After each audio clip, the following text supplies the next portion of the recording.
नमस्कार कोल्हापूरकर. आज कधी माझ्या भावाला कोल्हापुरी मिसळ खायची लई इच्छा झाली. तर चला मग करूया. गरम मसाल्यासाठी आपल्याला कोथिंबीर, लसूण, आलं, जिरं आणि तीळ आणि खोबरं हे वाटून घ्यायचं आहे. पण कोल्हापुरी मसाल्यासाठी पहिला जिरं, तीळ आणि खोबरं रोस्ट करून घ्यायचं.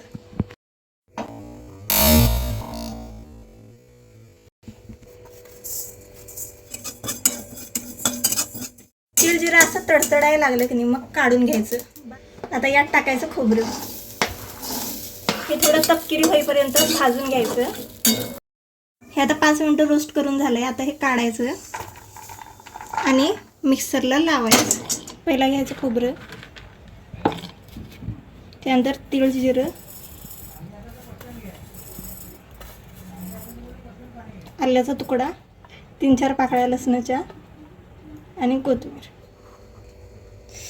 यात 3-4 चमच तेल टाकायचे.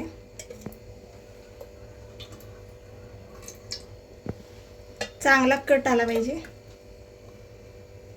बाजूला त्याच्या गरम पाणी करत ठेवायचं आहे. जिरं,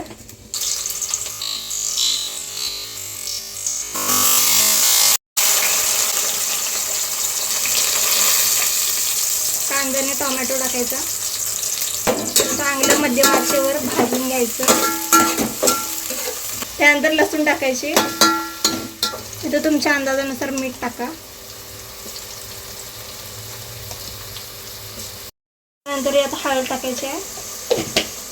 हळद जरा हलवून घ्यायची आणि आपण जो केलेला मसाला तो यामध्ये टाकायचा.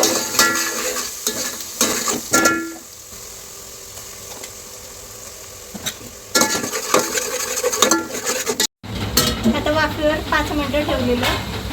तर यामध्ये आपला कोल्हापुरी मसाला टाकायचा आहे.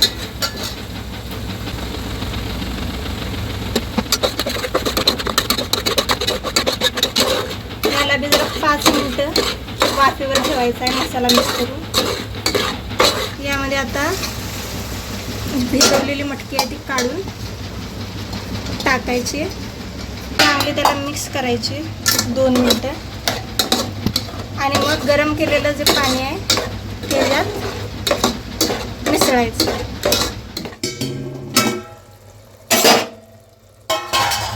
तुम्ही बघू शकता कसला कट आलाय.